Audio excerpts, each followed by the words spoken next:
Hey guys, welcome back to another episode of the AltMed podcast. Here with me today, as always, is my trusty co-host, Mitch Kurtz. Welcome back, Mitch. And sorry to just skip over that, but I'm a little bit more excited about our guests today. Live from the Cannabiz studio, or at least Martin Lane is, we've got Martin and Rhys Cohen. Guys, welcome to the podcast. Thank you very much. The Cannabis studio is makes it sound a lot grander than it actually is, but we'll go with Cannabis studio. I like it. It's Cannabis studio sounds like a hot box. Yeah. That's actually not a bad net. We should have called it the hot box. Oh, that's a great name for a podcast. Anyway, yeah. Well, getting ready for a bit of a compression session with these guys today.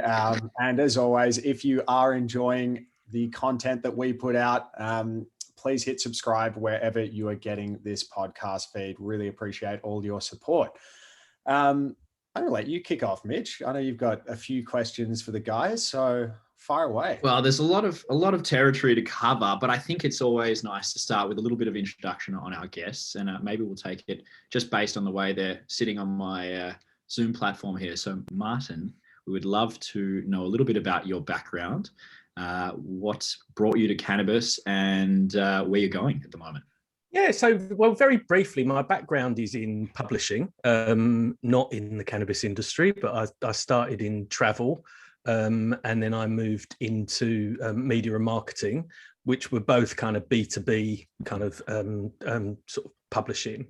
And really the last sort of 12 years, most of my time has been spent running a B2B media platform for marketing and media people, which is kind of, half an event business and half a media business, I guess. I finished up in that business about 15 months ago.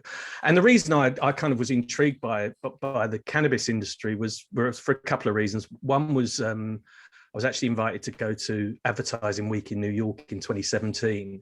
And I was just blown away by how there was a whole stream of cannabis content. There was, the Madden brothers were on stage. There was, celebrity chefs. Obviously the regulatory environment even then was very different in the US. Yeah. But that kind of got me quite interested in the industry. And then the other thing was, from a personal point of view, my brother-in-law has got MS and he was prescribed Sativex, which was the first time I'd kind of thought about cannabis from a medicinal point of view. I'd always, it had fairly negative connotations for me for family reasons. So for those two kind of reasons got me interested. And then when I looked at the industry in Australia, it didn't seem that there was a kind of media platform that covered the entire kind of legal cannabis industry. There were obviously people talking about very specific parts of it, but there wasn't anything that, kind of covered the whole ecosystem. So started Cannabiz, sort of started working on it early last year, and then we launched in July.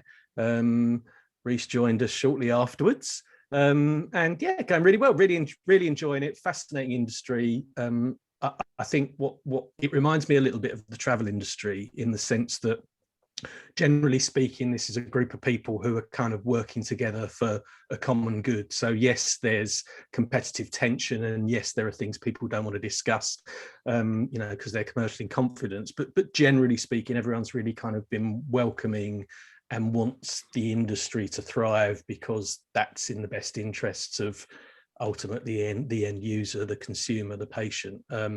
So that's quite a welcome kind of breath of fresh air coming from the media and marketing industry, which is a little bit more cutthroat, I think it's fair to say.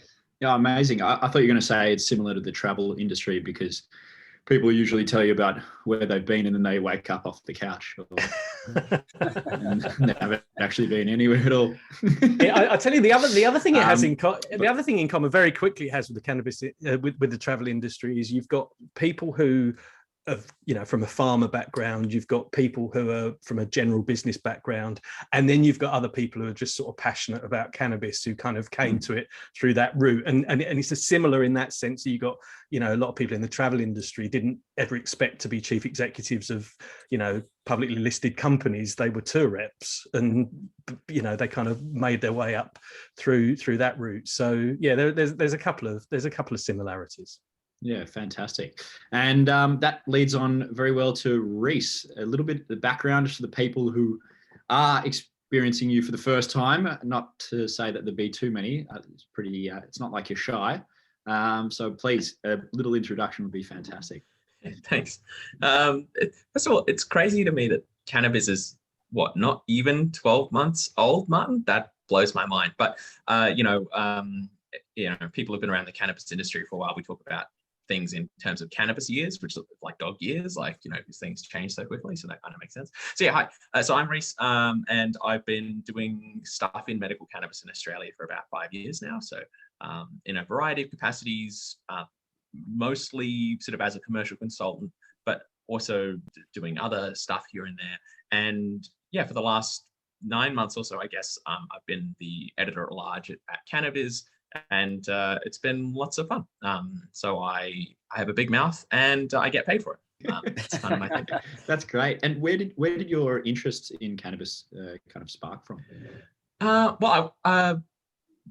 Very interested in drugs from a young age, like using drugs, and got really interested in the sort of social relationships about drug use and like drug markets and how they work. And basically my initial curiosity was about how you had this system where there were no rules in place, there's no regulations, and yet in Sydney, it's morally unacceptable to charge someone more than X amount for X amount of cannabis. And I was like, well, what's going on with that?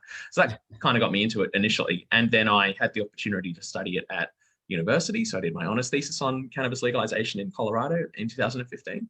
And then I was just in the right place at the right time. So medical cannabis got legalized shortly after I finished my uni degree in early 2016.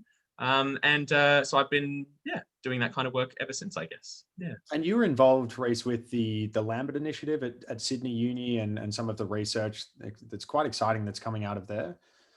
Yeah, that's right. I spent about 1.5 years working for the Lambert Initiative in a kind of project managery kind of role, and have made some good friends there.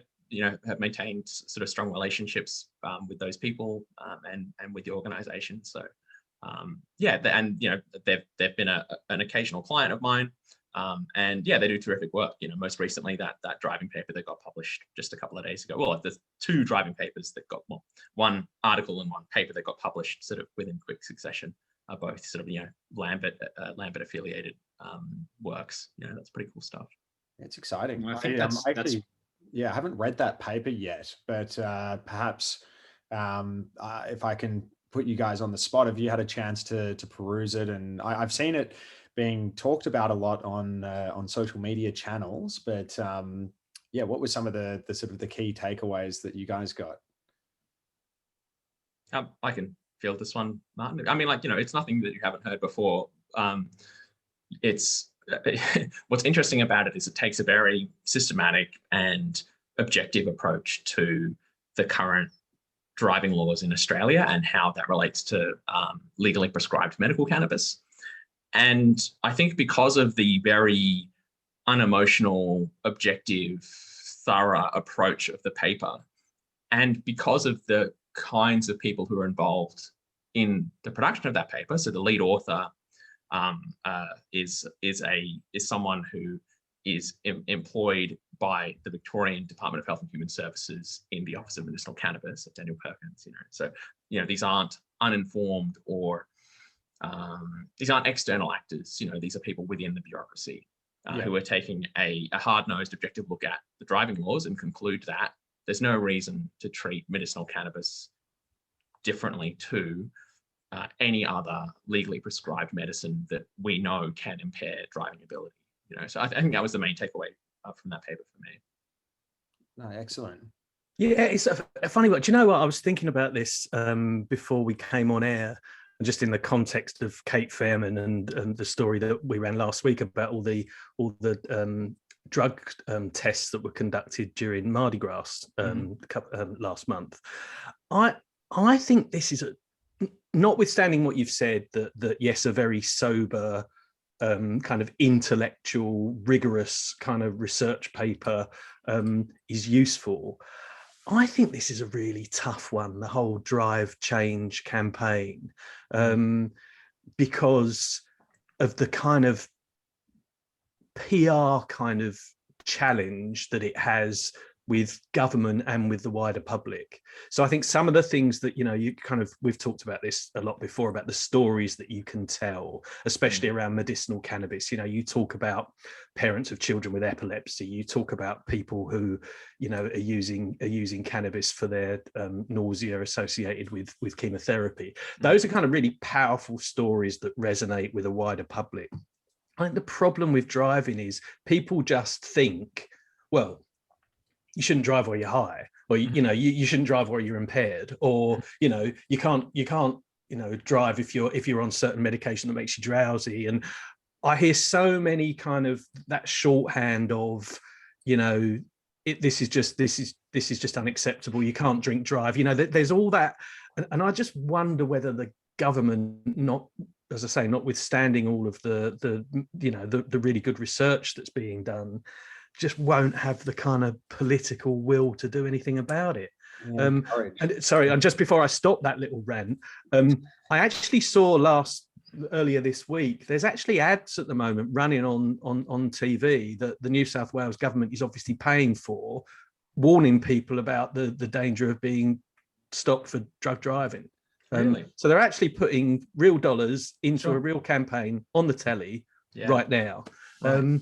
Yeah, I mean, I'm not, as I say, I don't want to be Mr. Doom and Gloom, but I just think that's a real tough argument. Yeah. Well, it's not a tough argument to win, but it's tough to get any change. Sure. You might win the argument, but not get any change. It's interesting. So yeah, I mean, I'm kind of with you on that. Like, it's not an easy argument to win necessarily, which is why it's necessary to keep doing it. I think the Drive Change campaign is great in that its messaging is all about equal rights for medicinal cannabis patients and about drawing that equivalence between other prescribed medicines and cannabis medicines. I think that's the best way to address those objections. New South Wales is going to be one of the last states to take any action on this. We have some of the most foolish drug laws, let alone cannabis driving laws, and our politics are just not ready for it. But I think Victoria is in with a shot, because it seems like there is political appetite on behalf of government and other parties to pursue this. And now the bump in the road is the bureaucracy, and in particular the police and the justice bureaucracies. But those can be overcome if there's sufficient political appetite to just make it happen. I agree with that. We'll have to see. Yeah, I think as well, it's an interesting point you raised, Rhys, about how one of the authors of that paper is a bureaucrat who's involved in it. I know that there were quite a few bureaucrats that gave evidence in the Victorian Parliament's recent inquiry into the use of cannabis. Mind you, Victoria, despite Mitch and I and others liking to think that we're a bit progressive, we certainly trailed New South Wales on safe injecting rooms by about 20 years. That followed quite a myriad of various parliamentary committees in which bureaucrats gave evidence about how successful the room had been up at, I think it's King's Cross in Sydney. King's Cross, yeah. And there's still been backlash, although thankfully, I guess the outcome-based policy has prevailed in this instance, and we're now getting a second room that will actually go in the Melbourne CBD. So that's where it's most needed. So I whether or not, the sort of the real world outcome, like I remember actually in New South Wales, there was a coronial inquest into some drug deaths at festivals, and there were people, I think, from various bureaucratic positions that were giving evidence about how pill testing would be effective. And of course, then your Premier Gladys Berejiklian was very quick to sort of say, well, no, there won't be any of those being rolled out across New South Wales. So we are grappling with ideology of political leadership versus the real practical reality in areas across all different policy platforms, driving. And we heard it today with Scott Morrison, but I'm sorry, I'm ranting a little bit here. It's, but on the safe injecting room, you have a fair point, but keep in mind, the safe injecting centre in the Cross was originally illegal. It was originally an act of civil disobedience by people who would have been arrested and could easily have been arrested and imprisoned for providing that service to people who inject drugs.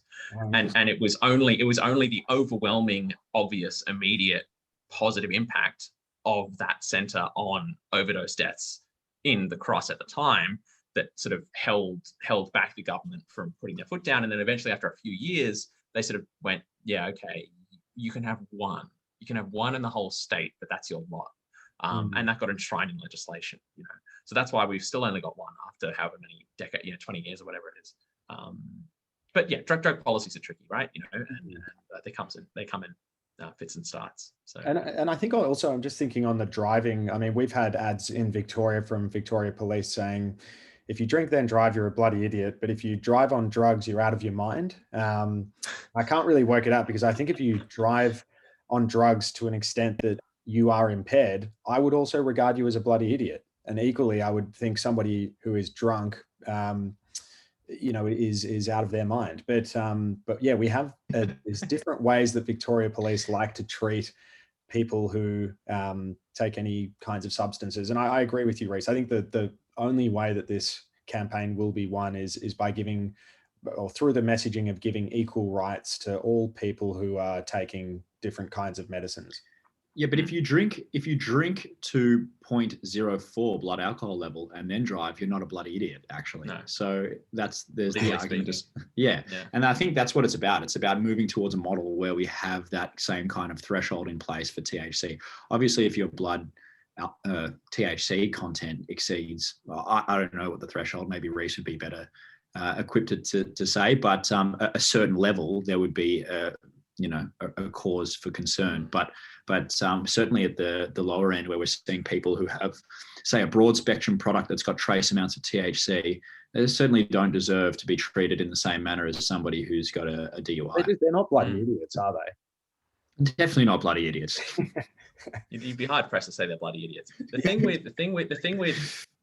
The difference between alcohol and cannabis, or THC, is, unlike alcohol, there's no direct correlation between the concentration of THC in your blood and how impaired you are. And that's been shown, many times in recent papers. So we can't hold out hope that we will magically develop a test that tests the level of the per se limits, like, X nanograms per milliliter of THC metabolites in your blood is permitted.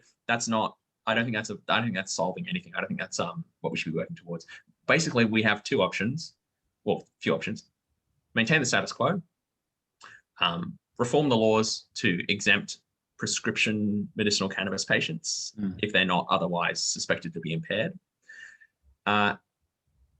and to scrap the whole testing for THC at the roadside entirely, which is not likely, or and this is a longer term option, develop impairment-based tests, some kind of functional test that can be easily and accurately conducted at the roadside, which is also not an easy one to fix necessarily. So broader reforms to drug driving laws are very much a long-term thing, in my opinion. The short-term opportunity we have is for legally prescribed medicinal cannabis patients who aren't otherwise suspected of being impaired. That's really the only viable win that we can hope for, I think, in the next few years, personally. How would you quantify impairment?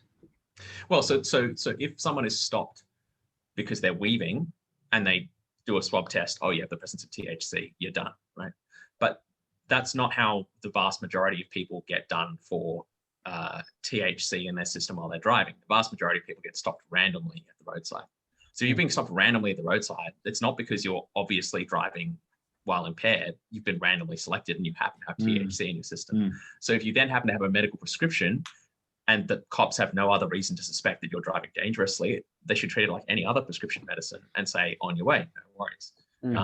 But of course, if someone's running into parked cars and the cops come up and test them and they test positive for THC, that's an offense.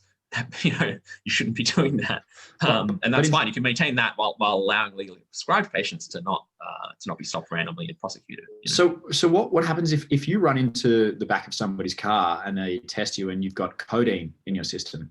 Does that codeine in your system play into the offense?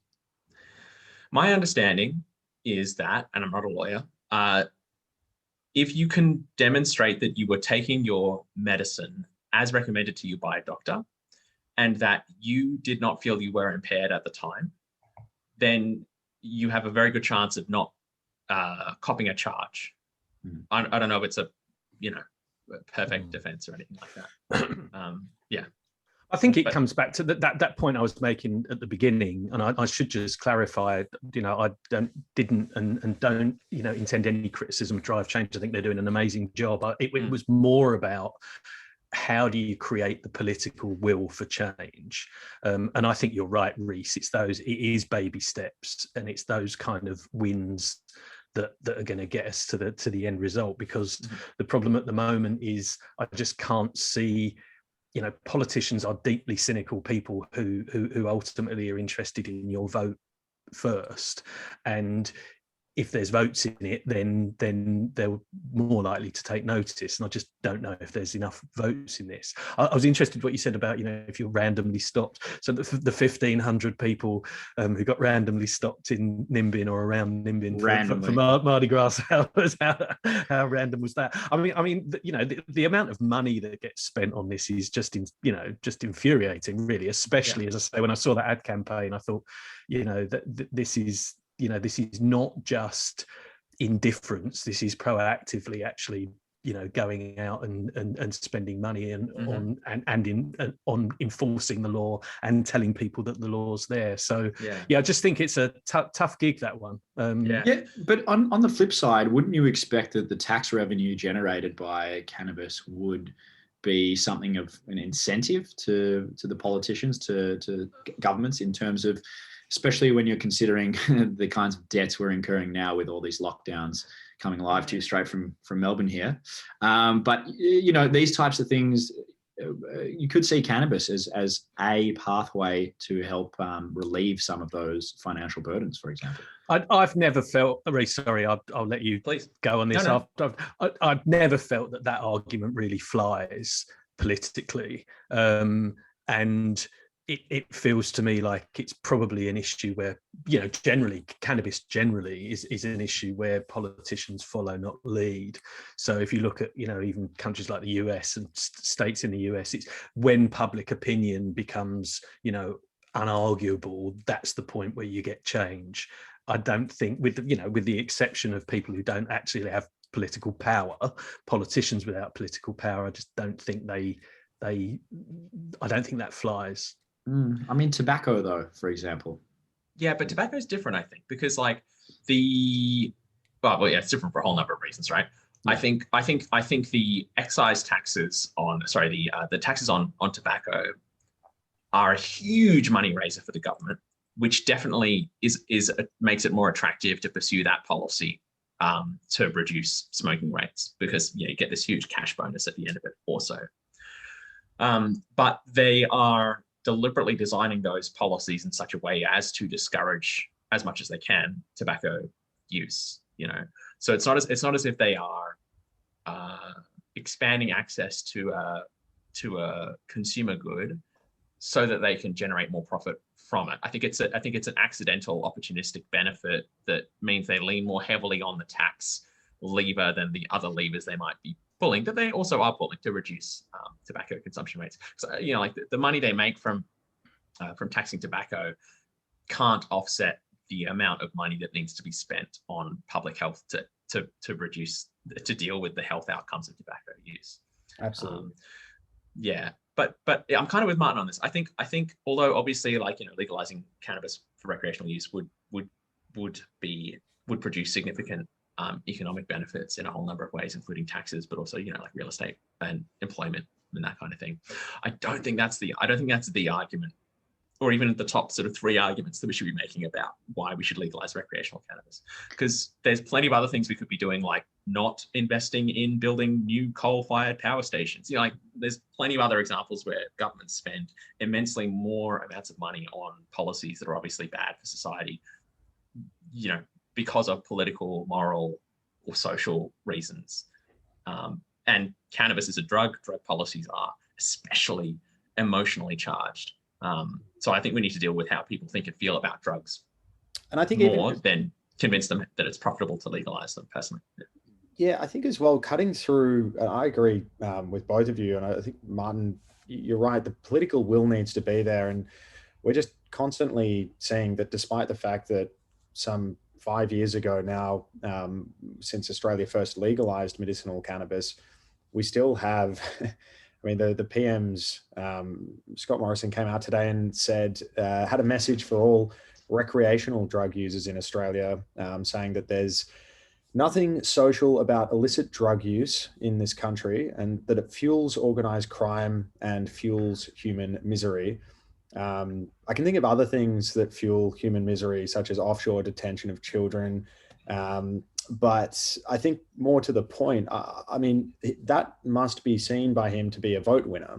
He's doing that as I guess, some sort of populist policy. So when you think of how remarkable it is against that backdrop that we even have a medicinal cannabis industry that has, I think, thrived and flourished in the last 5 years, it is in no part with any thanks to the incumbent federal government that we have, nor indeed any of the sort of the senior health people who I think have been constraining it. So do you ever get the sense that with a change of government, we might actually really see things accelerate in the industry?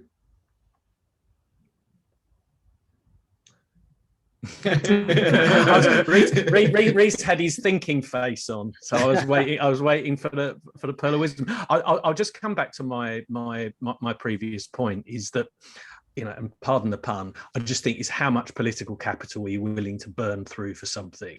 And some things are just, you know, really, really important, and, you know, to governments, I mean, and to political parties, and some things they're probably at best neutral on. So, as I say, I don't think that necessarily if we had a Labour government, they would lead on this any more than the incumbents. And, you know, the Greens unfortunately aren't likely to get in anytime soon. So I'm not sure that's the answer. I think the answer is it's probably micro more than macro. I think it's having, you know, conversations, you know, individually and with groups, and sort of changing things from below, if you like. And you think about medicinal cannabis, that's how that was driven. It certainly wasn't driven from above. So I think it's probably going to be incremental, a lot of hard work and a lot of persuasion. The thing that I always come back to is if you look at New Zealand and the campaign there, again, it was close, but, you know, that campaign got so bogged down in sort of minutiae of kind of, you know, not having you know, cannabis shops near schools, and really allowed the argument or started to have the argument on the turf of the No campaign. And I think it's difficult, but I don't think you can have the argument there. You've got to talk about, you know, regulation rather than legalization. You know, this is how do you make people safe, not it's a free-for-all. You know, it's that sort of language I think you have to use in order to persuade people, because you know it might be 10 or 20% of the population feel like we do, 10 or 20% of the population, you know, are absolutely dead set and anti, and the rest probably don't think about this very often unless somebody speaks to them about it. So it's how you speak to them about it at that point makes the difference. The reason why, you know, usually, you know, the governments swing because people change their minds. We've got to change people's minds. Do you think that's... Yeah, no, you go. Sorry. You go. I agree with you. But I think the reason why we have legalized medical cannabis in Australia is because medical cannabis is not recreational cannabis. So although they are closely related, obviously, like, you know, and it's hard to disentangle them a lot of the time. The reason why medical cannabis legalization was successful is because immense public support, public demand, and we're talking about sick kids. We're not talking about, you know, you and me smoking a joint after work, whatever, right? So the fact that it was framed explicitly and exclusively as a necessary medicine, it slipped underneath all of that anti-cannabis sort of ideology and emotional sort of, you know, how people feel about illicit drugs, and you know, that's been why it's we've had it in at the same time as we've had continuing sort of, you know, prohibitionist sort of ideology and all other sort of aspects. Yeah. But at the same point, what about the fact that this could follow a kind of American model in terms of the states legalizing first in a way? Like we already see it in ACT, for example. Well, let's not forget that, you know, Victoria passed legislation legalizing the commercial cultivation, manufacture, and supply of medicinal cannabis in violation of in the absence of federal law and in violation of international law, which is what triggered the Commonwealth to step in and pass its own legislation. So you're 100% right. This already happened with medical cannabis. You know, Victoria was basically played chicken with the Commonwealth and won, and that's why we have a Commonwealth framework. And maybe that can happen with recreational cannabis too, you know. Probably Queensland, I'd say next. Yeah, it's interesting, right? Like Queensland has gone from, because they introduced, so Queensland, for people who aren't familiar, in 2017, passed a new law about how to access medicinal cannabis. And it's over 100 pages long. And it was like really intense. It was like, you know, rules about, you know, pharmacists and the offenses that they could commit. It was like, it was really cumbersome, and you'd need a state approval to prescribe a Schedule 4 or a Schedule 8 medicinal cannabis product in addition to a Commonwealth approval. Like it was a really draconian and really sort of like over-engineered piece of legislation. And 2 years later, they repealed it. It's gone. Yeah, because they realised that 70% of the population is probably after work up there. It would explain a lot, actually. Yeah. But yeah, they really went from being one of the most restrictive states in terms of patient access, literally just a few years ago, to now probably definitely the most permissive, and where the vast majority of SASB approvals come from. It's crazy. Yeah, it is crazy. I can see definitely Queensland and potentially even WA. They always have this kind of history of wanting to do their own thing, I think, over there. And I know there's a few projects getting approved over there at the moment because they want to they definitely see it as a way. I do want to steer the conversation towards another little area that I've discussed with Martin already, and yourself, Rhys, and obviously with Andrew pretty much every other day, around this idea of the other parts of the cannabis that we don't talk about as much. So beyond THC, beyond CBD, the quality of cannabis, we're finding more and more people talk about the entourage effect. They talk about whole plant extract. But what do we really know in Australia about minor cannabinoids, terpenes, these types of things? And when we're considering the quality of products, and always the term, you know, GMP comes up in any one of those discussions. It's always about, you know, the procedural kind of the procedure that each of the pharmaceutical companies has to follow in order to be the highest quality. We talk about this idea of quality in terms of what I would say sterility, whereas there is also quality in terms of, I would argue there's also quality in terms of the compounds that exist within the cannabis, both from a genetic perspective and the way it's grown. Because, you know, when we talk about whole plant extract, when we talk about entourage effect, it can only be as efficacious as those compounds that actually exist in the plant themselves, in the final dose medicine. I'd love to get your thoughts on the idea of sterility versus quality in terms of that full spectrum, quote unquote, that gets passed around a lot. Do you have any commentary on that, either Martin or Rhys? I have some thoughts, but Martin, do you have anything you want to get off your chest before I go on a rant? Definitely deferring to you on this one. Okay, cool. Well, look, so a few things. First of all, the entourage effect is demonstrated in terms of cannabinoids interacting with each other. There's no evidence that I'm aware of in humans that terpenes interact in a meaningfully therapeutic way in the products that are available to patients. There's some hypotheses based on preclinical evidence and other stuff that maybe that's true, but I'm not convinced necessarily. I'm skeptical, basically, is the right way to put it, I guess. And I keep an open mind, and we all should. The other thing is, some medicines need to be sterile, right? Like, depending on the patient, depending on the medicine, you would expect medicines to be sterile.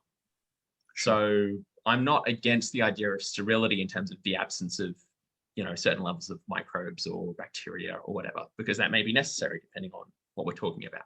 Sure. there's obviously a lot of, I think there's some frustration about, some of the stringent quality standards that we have in Australia about, those sorts of things. And that means that a lot of cannabis flower in particular goes through gamma radiation. And we know that that does affect, that does reduce the terpene levels in flower products, and that may affect the therapeutic outcomes of those products possibly. But these are all open questions. I don't think we know. I'm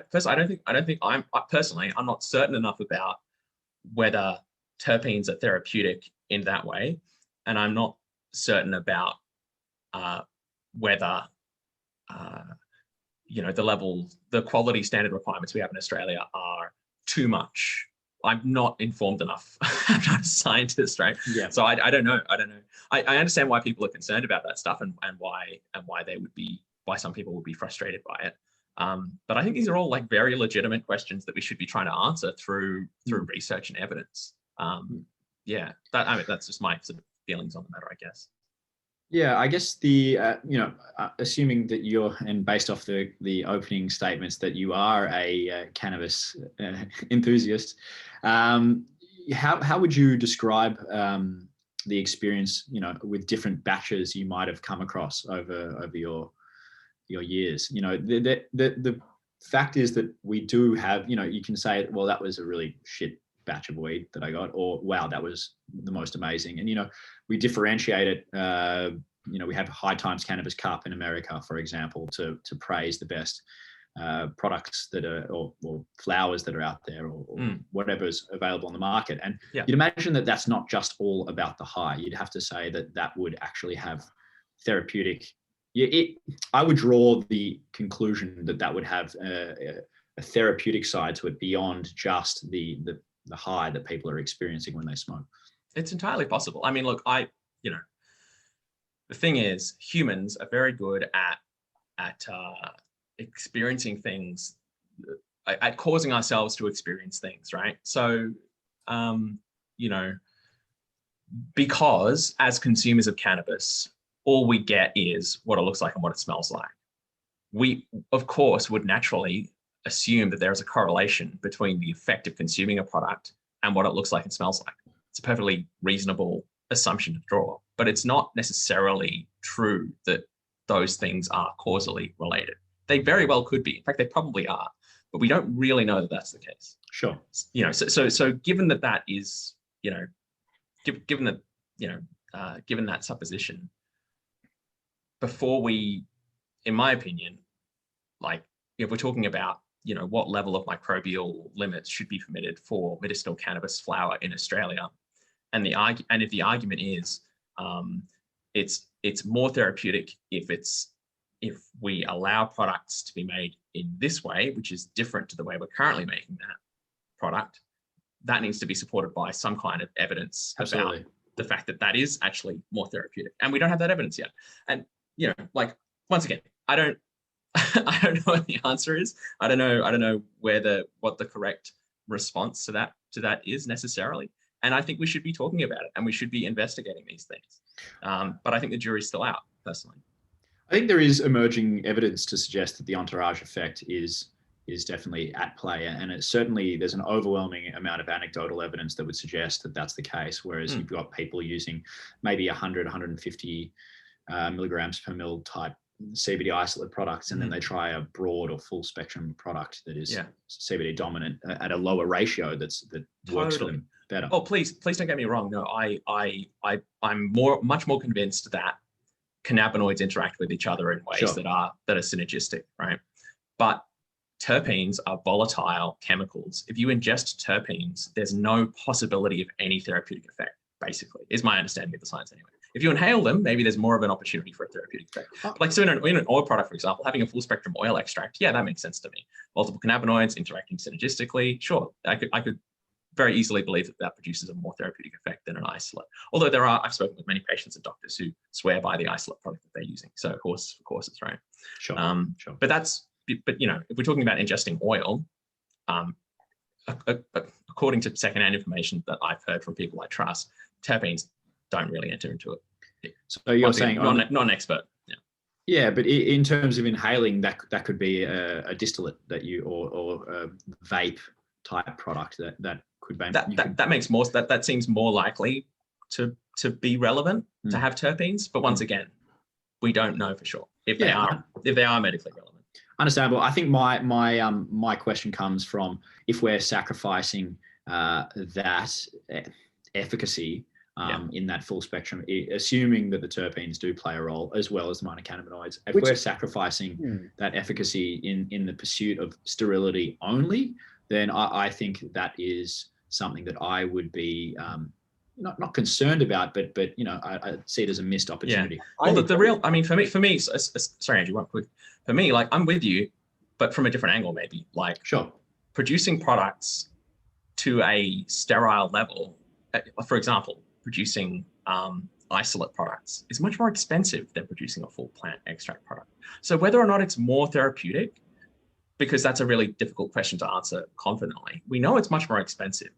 So if we understand the risks of microbial levels, and if we can make a good case for, hey, actually, we don't need to have it up here, we can have it down here and no one's worse off, then yeah, I'm totally with you. Let's change that. Yeah. And I'm not saying let's not make sterile products, because obviously if you can maintain both, that's the goal, right? Happy days. But there's trade-offs. Yeah. Yeah, 100%. Absolutely. And I think I think though, beyond the sterility trade-off as well, I feel as though the industry in Australia, which I know you guys are obviously in that position of having a bird's eye view on everything that's going on, I still feel as though, to your point, Rhys, about the cannabinoid interaction that we know about, there is a focus on products that only deal with major cannabinoids. And we always talk about there's so much more research that is needed and that is already happening in the field of medicinal cannabis. But of what research is available, if you're a cannabis company, you're going to rely upon what research is out there already. And there's obviously a lot more that's been studied of THC and CBD than there has of the other minor cannabinoids. And I think that if I'm looking at a snapshot of where we're at in Australia, the industry 2021, it really is just totally dominated by THC, CBD dominant products, or otherwise the one-to-ones. And I would love to see companies dealing with some more interesting strains, pre-extraction, and really giving Australian patients access to a truly full spectrum oil product that is, maybe or maybe not terpene rich, but at the very least dense with lots of cannabinoids. And I think there's a real absence of those products in Australia. Yeah. And there's nothing stopping those products coming to market either, right? Like there's no regulatory or legislative barrier preventing a company that wants to bring a full spectrum CBN dominant flower or oil product to the market. There's literally nothing formally preventing companies doing that. If they want to, they can.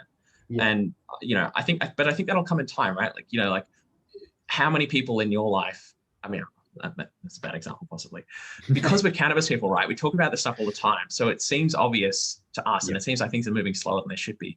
Most people that I speak to who aren't part of my work sort of like environment, or people who I've chewed the ear off for years about cannabis, most people haven't heard of CBD, or if they do, they don't really understand what it is. So like having a conversation about, also there's like 150 other random chemicals that may or may not be efficacious. Why don't we have those products on the market?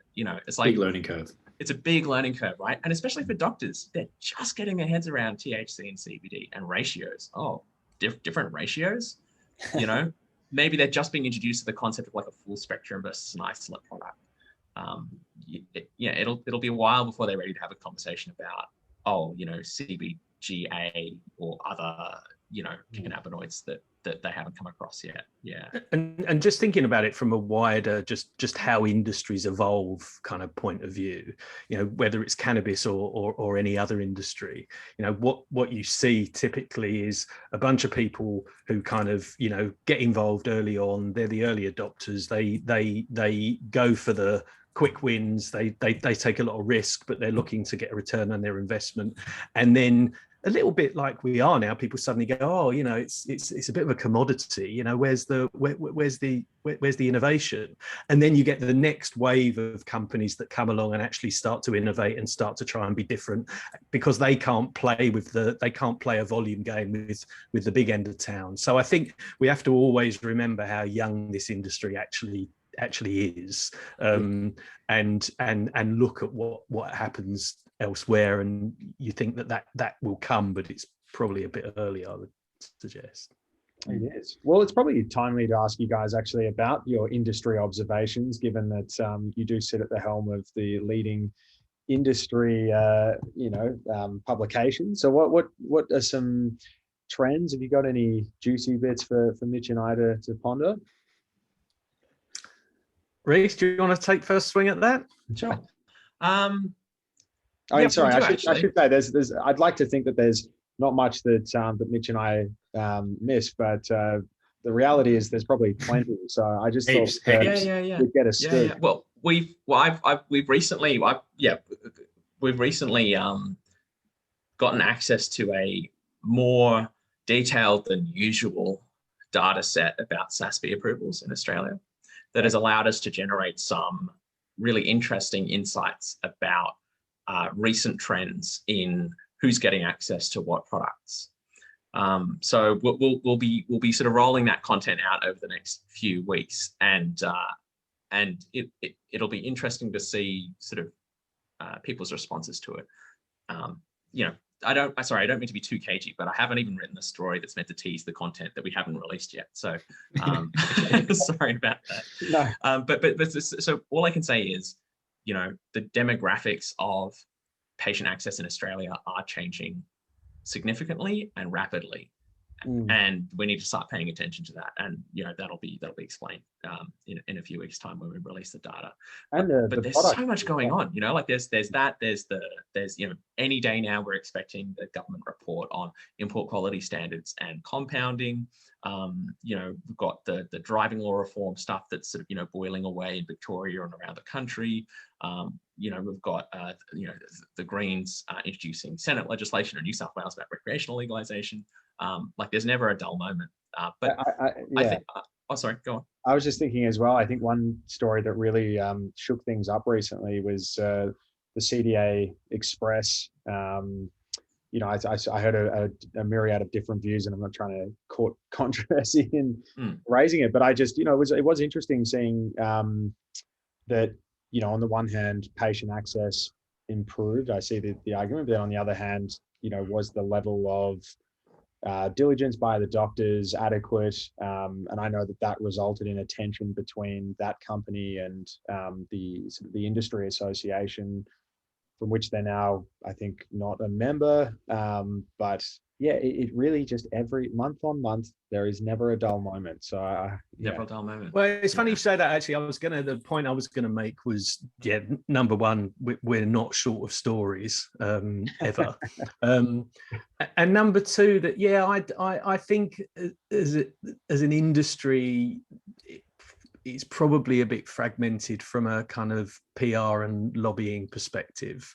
And I think, I keep coming back to, the down scheduling of CBD and the way that some companies use that as an opportunity to probably pump their share price, whereas others were trying to say, well, no, hold on a second, let's explain the nuances of TGA registration and ARTG and when this actually going to happen, and we're trying to sort of hold back the tide.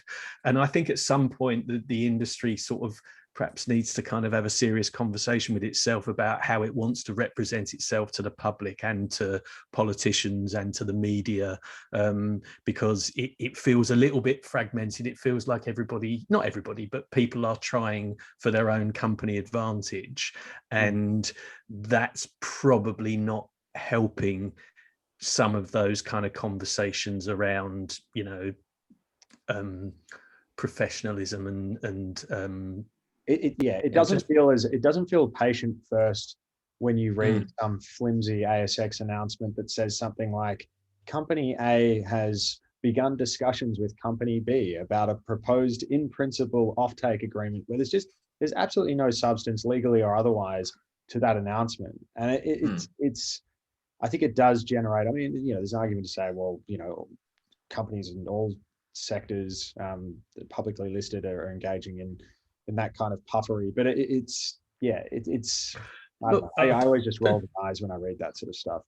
To my mind, the least patient-focused thing I've seen since I've been writing about the industry is Greg Hunt turning up at medicinal cannabis conferences as the health minister talking about the export market. That sums it up to me. He's the health minister and he's talking about exports. Yeah. He's not talking about the people ultimately who he's responsible for. His department is responsible for looking after. So I think that's where the industry could do a better job of speaking with one voice. And I'm not saying that that's not a criticism of the trade associations or anybody else. It's just acknowledging the fact that it's a young industry. Everyone's trying to get ahead, and sometimes they're kind of clambering over other people to do it. I've never thought about it that way before, Martin. You're 100% spot on. Why is the health minister mostly talking about export markets for a pharmaceutical sector when he should be talking about Australians and their access to medicine? That is quite strange. I think that's a symptom of the industry, right? Like, we've been very we've been very supply-led, like government investment in supporting companies build fixed infrastructure, talking about jobs, talking about, square meter under canopy, build it and they will come kind of attitude. And that's failed because we've not been focusing, governments have not been focusing on where the demand's going to come from for these huge greenhouses that are meant to bring in all this squillions of dollars of revenue for government coffers, right? And we need to address that problem fundamentally, because there's no export markets, really. Australia is the third largest export market in the world, and we're talking about exporting. So, anyway. Sorry, I was just going to say the other thing is that Rhys has just said I'm 100% right. So I'm going to take that and I'm not saying anything else. That's me. I'm done. Well, that's one out. There's 3 to go. Oh, dear. I was just thinking that, the emerging area of, because we do like to address other alternative medicines on this podcast other than cannabis, but maybe that's the breakthrough that psilocybin needs. If you can just get in a room with Greg Hunt and explain to him that you want to build this big facility and it's purely for exporting magic mushrooms overseas, then maybe that's the way to do it. Anyway, take notes. But not to bag on psychedelic assisted psychotherapy at all, but it's a very different economic proposition, right? Because you could grow the world's supply of psilocybin in a single greenhouse that cultivates enough cannabis to supply Australia with cannabis. Yeah. And, when we're talking about psychedelic assisted psychotherapy, we're talking about minuscule doses in terms of volume, that are of a drug that is, in terms of the therapy, designed to not be taken chronically, right?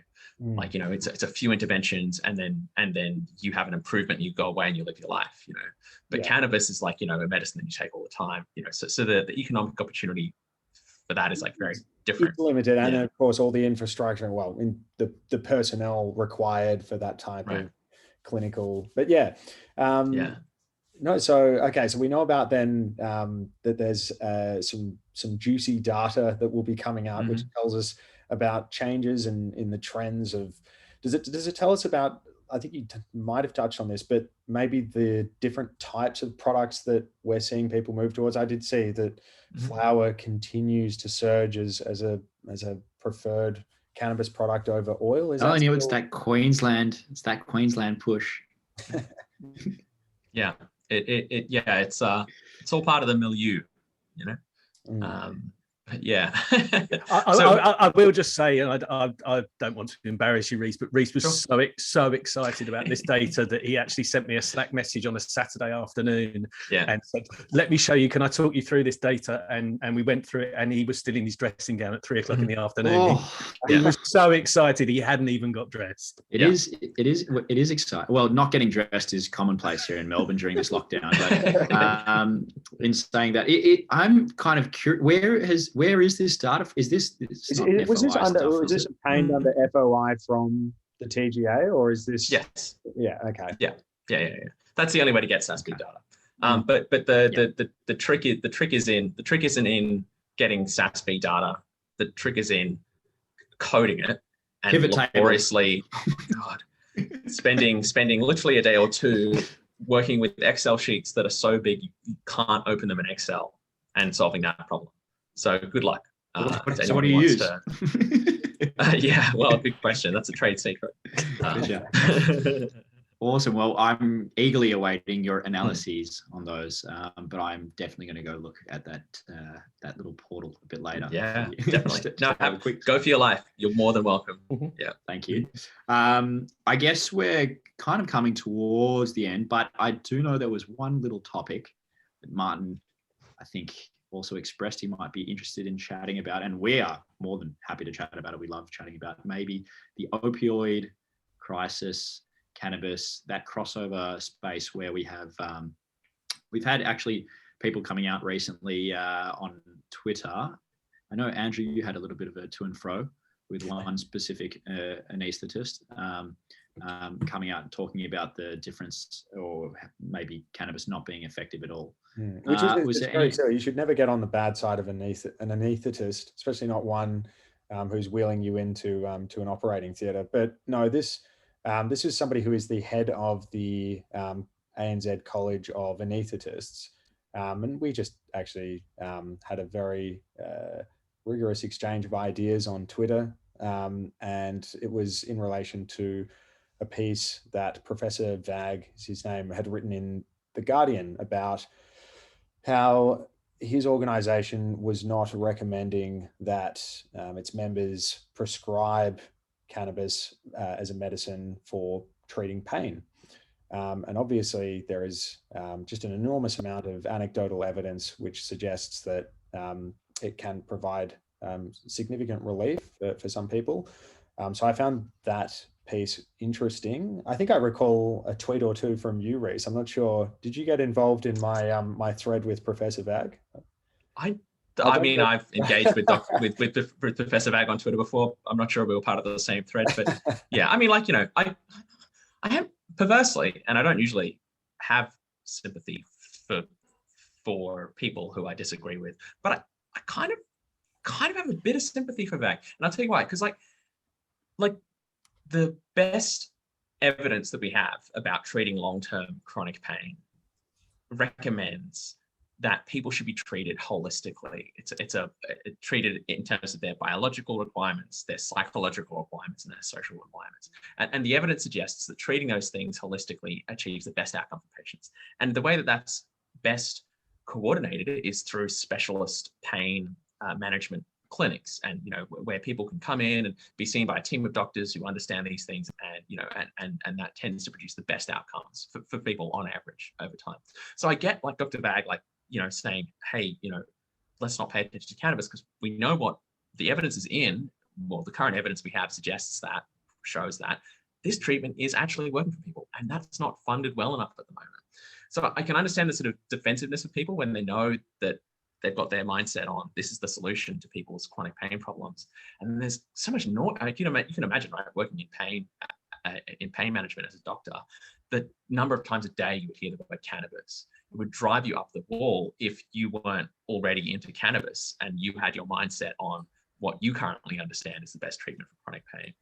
And you would, I can imagine feeling very frustrated by all of this. You spent all this time and energy trying to get governments to focus on pain clinics, and then suddenly, everyone's getting pulled to this one side about cannabis. Doesn't necessarily mean he's correct, and I disagree with Dr. Vag on several points. But you can I agree. I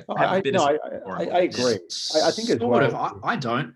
Actually, don't. Fair enough. Well, I mean, the one thing I will say is that despite the effectiveness of opioids, I mean, and you touched on it, Mitch, there's a reason why opioid has become such a dirty word.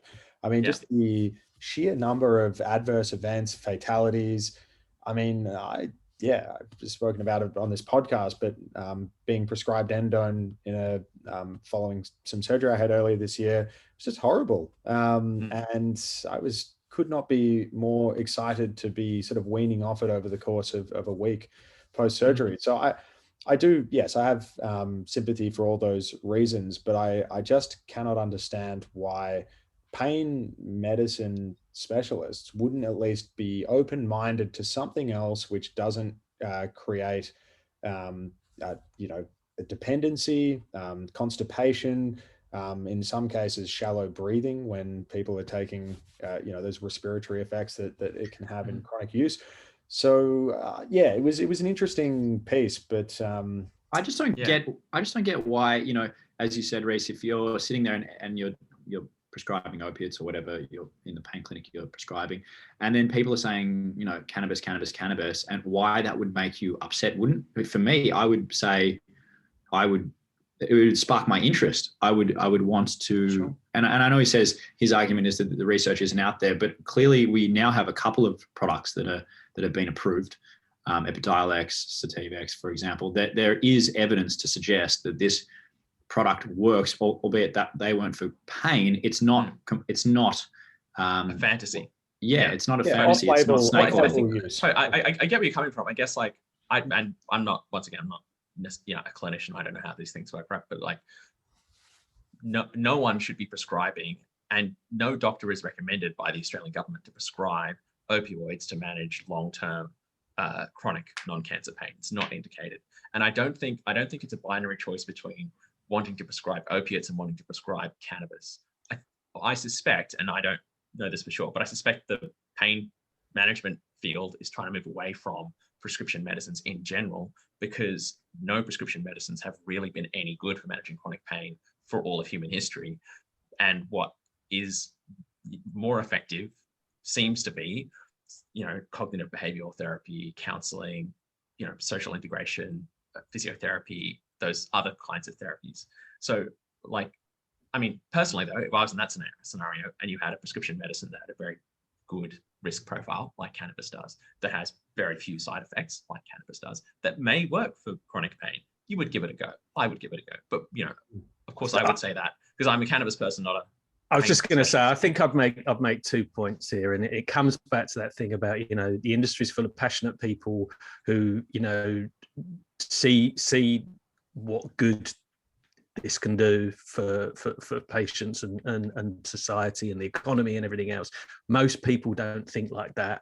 Most doctors don't really care, and you've got a bunch of clinicians who are clearly of kind of, they get it and they'll be really supportive, but most are very busy and probably borderline disinterested, to be honest. So I think I kind of, he's annoying and he's obviously got a voice, but I still think most people are probably ambivalent. Most GPs are probably ambivalent. Yeah. The other point I'd make is just interesting that there's some more data that we're going to publish tomorrow or Thursday that will be in the newsletter actually, around evidence of opioid use declining as medicinal cannabis increases. So there was some stuff from Ameria and MedLab Clinical a few weeks ago. There's more coming. So I think that's gonna help, as we've talked about. It all comes down to research and evidence in the end, and there's more of that we're going to publish. Now that's a feel good story. I look forward to reading that, and I imagine there'll be some interesting data about the pain indications specifically in that bigger data piece that Rhys has got up his sleeve, which we eagerly await. Did you have any more questions, Mitch? I'm mindful we've taken more than an hour, Martin and Rhys's time. I'm getting panicked messages from my son because he's invited us for dinner, which is a rare enough occurrence in itself. Yeah, well, we will let you get that, Martin. I'm really gonna have to go and eat it. Yeah, that's fair enough. We're just trying to wrap you into our world where nobody's allowed to leave home at all and everyone has to stay home. So exactly, it's the Victorian way. No, thank you both so much for your time, for your insights. We just love chatting with both of you. So really cannot thank you enough for joining us for the podcast. And I'm sure at some point, Mitch and I are going to try and steal you back on for another episode. Or jump on yours. Yeah, well, both sound good. In the Cannabis. Thanks, guys. Yeah. Appreciate it. Right. And must remind everyone to obviously follow and subscribe. We have to do that for AltMed, but also definitely on Cannabiz. They've got some incredible content, some unique content. Definitely get on there as a, what is it? The the premium subscription. Oh yes, a premium membership. That's what you want. Beautiful. And of course, to follow Rhys Cohen on Twitter. Is that what we want? Yep, at Rhys Cohen. At Rhys Cohen. There's no other Rhys Cohen. That's probably my two main news sources outside our own would be Cannabiz and Rhys Cohen's Twitter. So definitely get amongst that if you're interested in the space within Australia and beyond. So enjoy dinner, Martin, and we'll thank you very much. Until next time, we'll take care, guys. Cheers. Thanks a lot. Thank you. Have a good night. Bye. See ya. Bye.